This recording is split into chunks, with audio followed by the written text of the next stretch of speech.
um dos maiores sinais da vinda de Jesus é o retorno dos judeus à sua terra.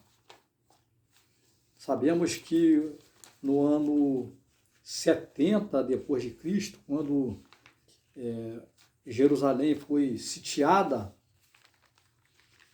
os judeus foram levados em cativeiro e espalhados por várias nações da terra.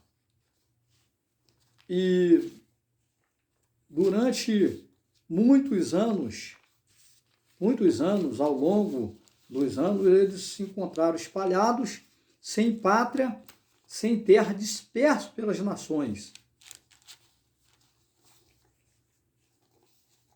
Mas a palavra de Deus fala no livro do profeta Ezequiel, capítulo 36, 24, vamos conferir, sobre o retorno dos judeus à sua terra, que foram dispersos da sua terra no ano 70 depois de Cristo, quando o general Tito invadiu Jerusalém, sitiou Jerusalém em 67 depois de Cristo, e no ano 70 invadiu Jerusalém, destruiu o templo, deixando os judeus que ficaram na terra sem templo, ficaram só os mais pobres, né? E sem templo, porque do templo só restou uma parte do muro, que é chamado atualmente de o Muro das Lamentações, onde os judeus fazem as suas orações. Então vamos ver o que diz Ezequiel, capítulo 36.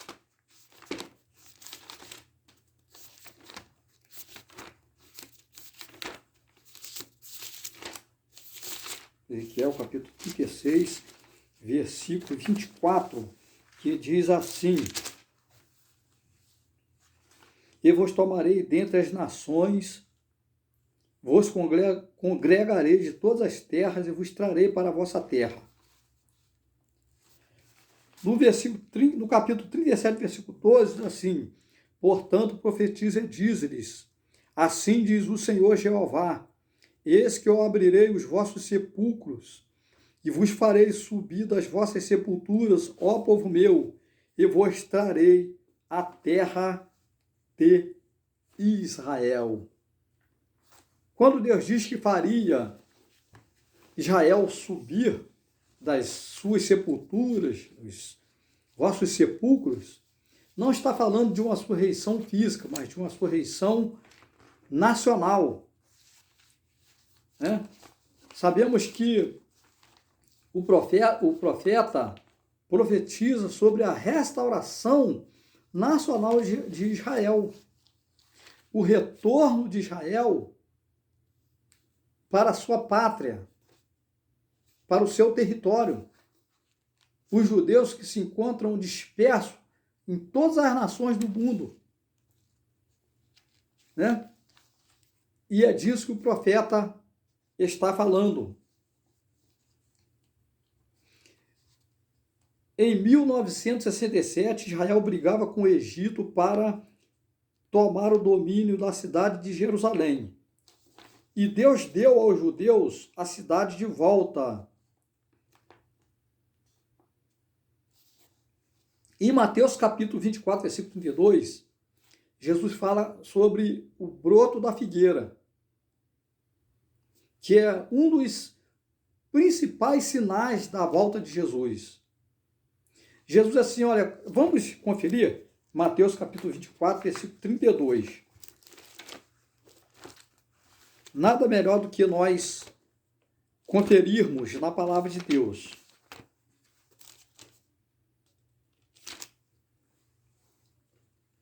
Jesus disse o seguinte: aprendei, pois, esta parábola da figueira, quando já os seus ramos se tornarem tenros e brotam folhas, saber que está próximo o verão. Igualmente, quando virdes todas estas coisas acontecerem, sabei que ele está próximo às portas. Em verdade vos digo que não passará esta geração sem que todas estas coisas aconteçam. O céu e a terra passarão, mas as minhas palavras não hão de passar. Pode observar, por exemplo, vou dar aqui exemplo de uma das árvores, a flamboyant. Durante todo o inverno ela fica sem folhas, sem brotos, ela fica como que seca. Mas quando inicia-se o verão, ela começa a brotar folhas, as folhas começam a ficar verdinhas e começam a sair as flores, sinalizando que é chegado o verão. Então, quando Jesus mandou atentarmos para o broto da figueira com relação a sinal de proximidade da sua vinda, é disso que ele está falando.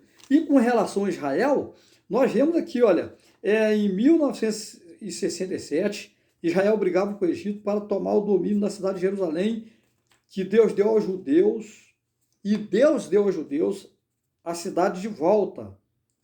O broto da figueira no ano de 1948, nesta figueira que representa Israel, brotou o primeiro fruto quando um diplomata brasileiro, Oswaldo Aranha, deu um voto a favor de Israel, desempatando o voto dos jurados. Quando a Organização das Nações Unidas votou, e essa reunião ela definiria se Israel seria reconhecido como território independente, ou nação independente,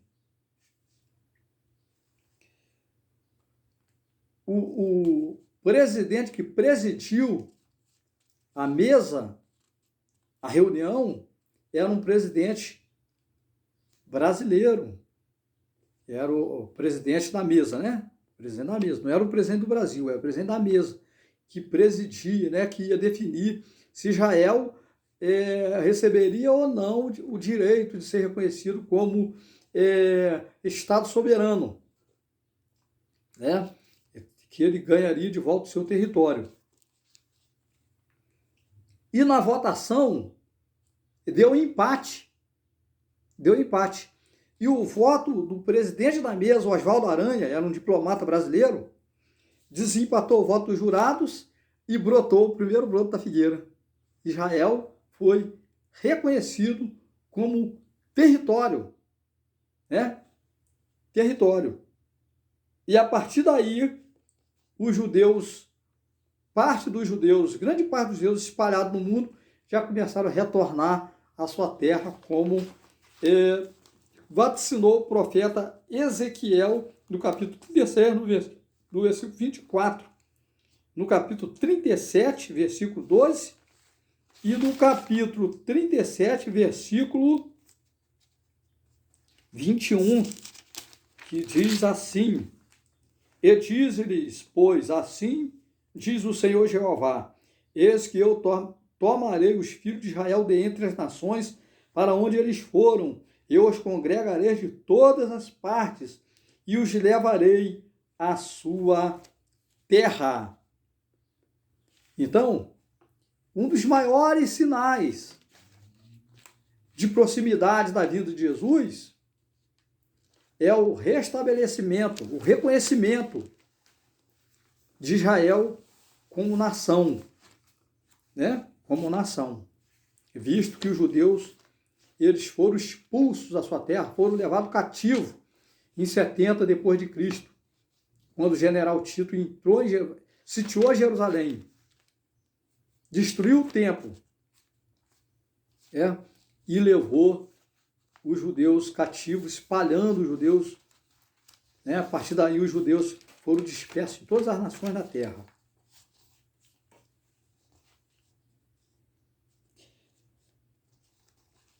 Jesus disse em Mateus 24, 36, daquele dia e hora ninguém sabe, daquele dia e hora, porém, ninguém sabe. Lucas capítulo 21, versículo 36, vamos ver o que está escrito.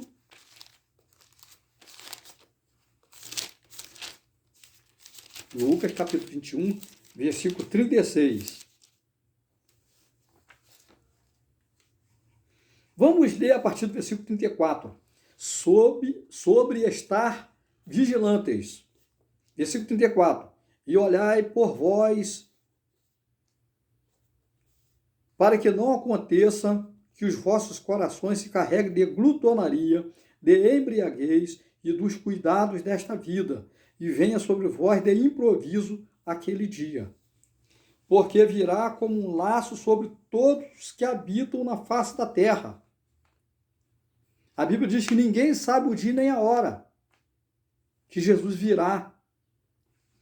Alguns falsos profetas já tentaram marcar o ano, a data, o dia, o mês, mas foram envergonhados.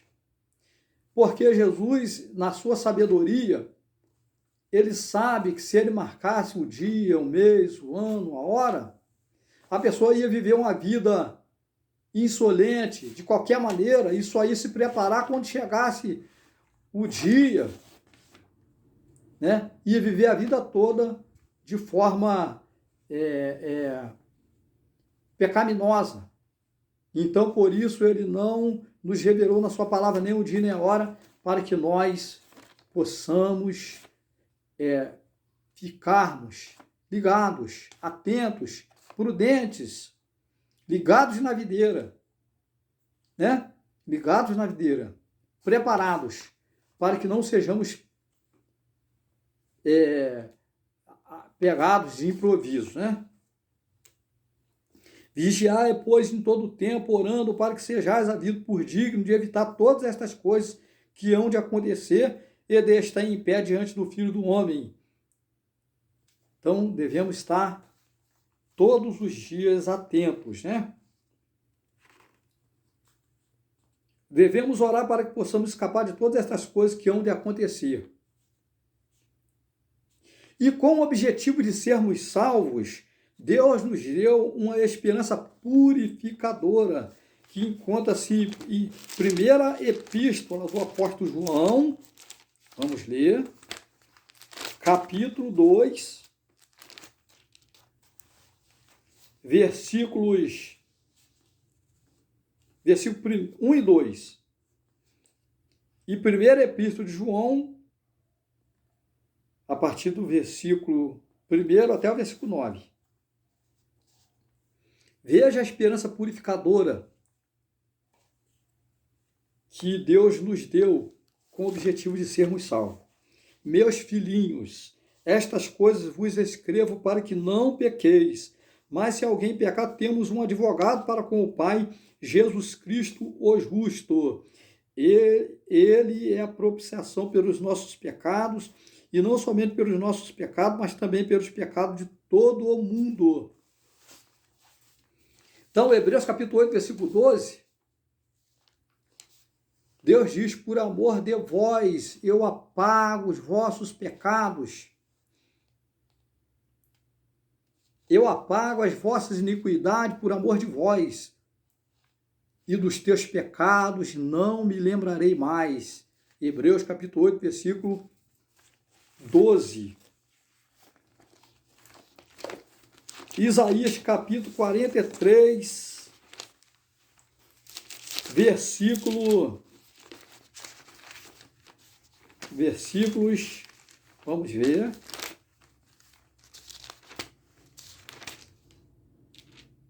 Isaías capítulo 43, versículo 25. Eu mesmo sou o que apago as tuas transgressões, por amor de mim e dos teus pecados, não me lembro.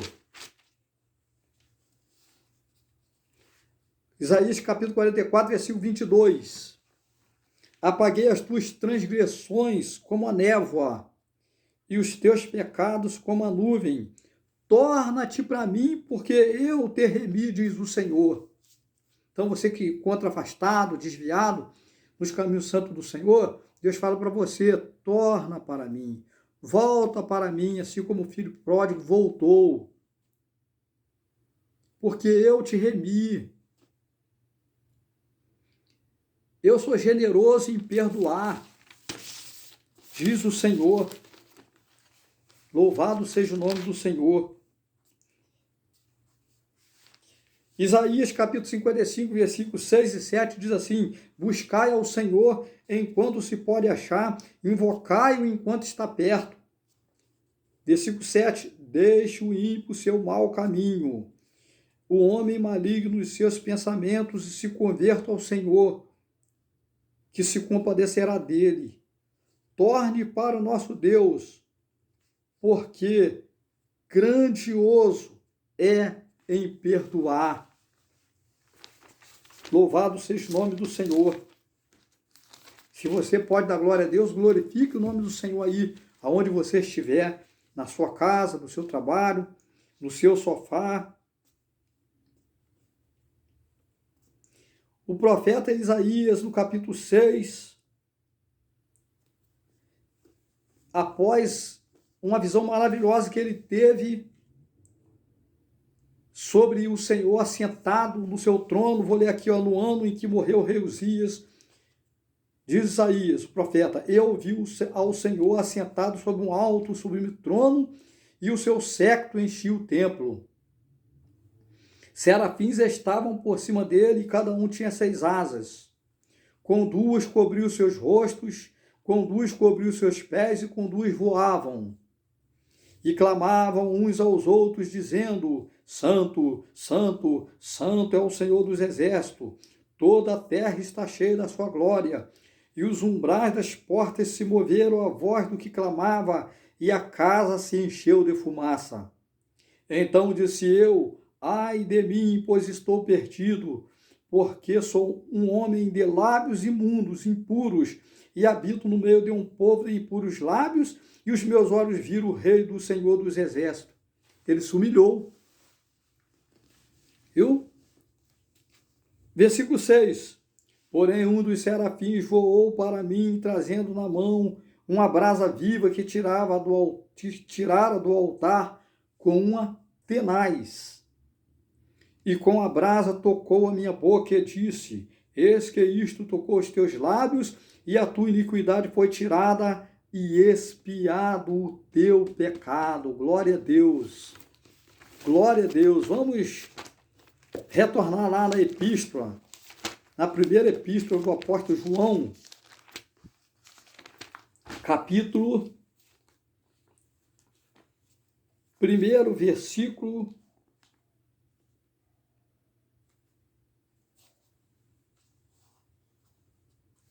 6 até o versículo 10, que diz assim: se dissermos que temos comunhão com ele e andarmos em trevas, mentimos e não praticamos a verdade. Porém, se andarmos na luz como ele na luz está, temos comunhão uns com os outros, e o sangue de Jesus Cristo, seu Filho, nos purifica de todo o pecado. Versículo 8.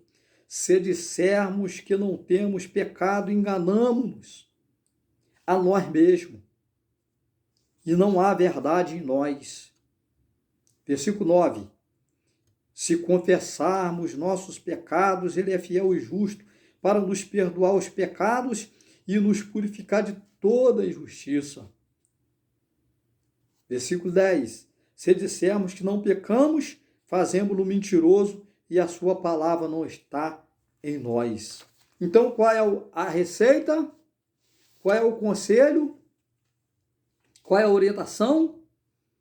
É nos humilharmos diante do Senhor.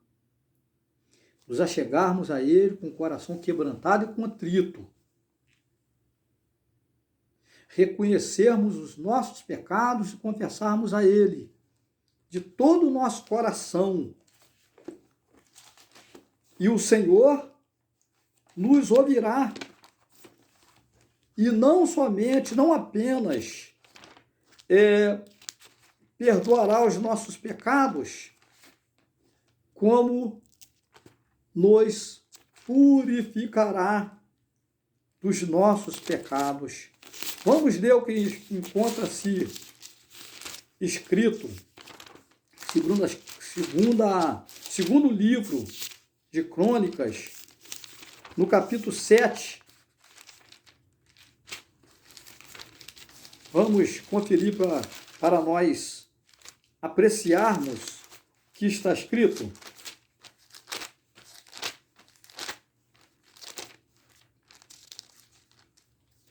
Está escrito assim: e se o meu povo, que se chama pelo meu nome, se humilhar e orar, e buscar a minha face, e se converter dos seus maus caminhos, então eu ouvirei dos céus, perdoarei os seus pecados e sararei a sua terra. Então, qual é o caminho para que os nossos pecados sejam perdoados e apagados? Veja a orientação bíblica. Primeiro, se humilhar. Chegar a Deus com o coração quebrantado e contrito, com o coração humilde diante do Senhor. Como diz o profeta Joel, rasgai não as vossas vestes, mas rasgai os vossos corações. Rasgar o coração que Joel se referia não é pegar uma faca e abrir o peito. Né? Significa abrir o coração para Deus. Né? Chegar diante de Deus. Diante de Deus não tem que ter segredo. Não tem que ter segredo. Chega para Deus, conta para Deus os teus problemas, os teus pecados, a sua dor. Fala, Senhor, eu sou um pecador. Faz como Isaías. Isaías disse, eu sou um homem de lábios impuros e habito no meio de um povo de impuros lábios. Ele diz, ai de mim, Senhor, que estou perecendo. Então chega para Deus e diz, Deus, estou perecendo no meu pecado, nos meus delitos.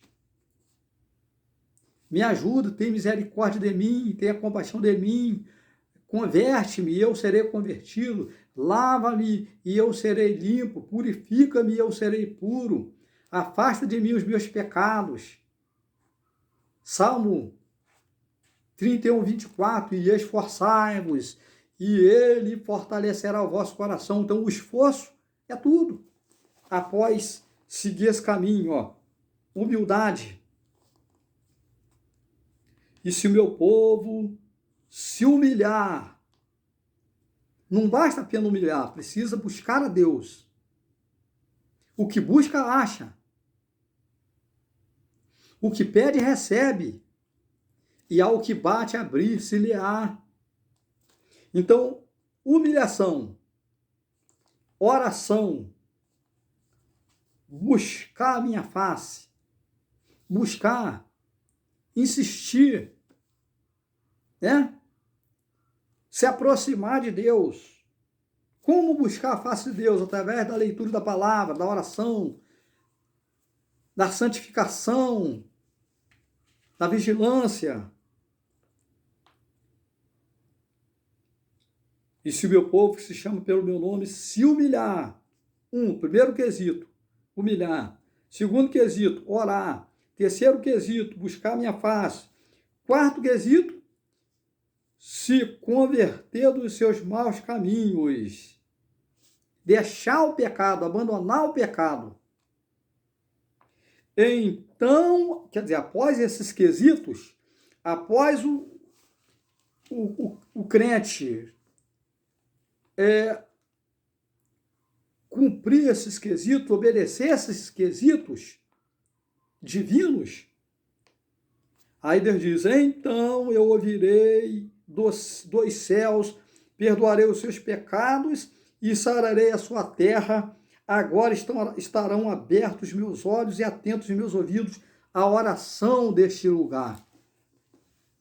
Você pode glorificar o nome do Senhor, dá glória a Deus. Glória a Deus nas maiores alturas.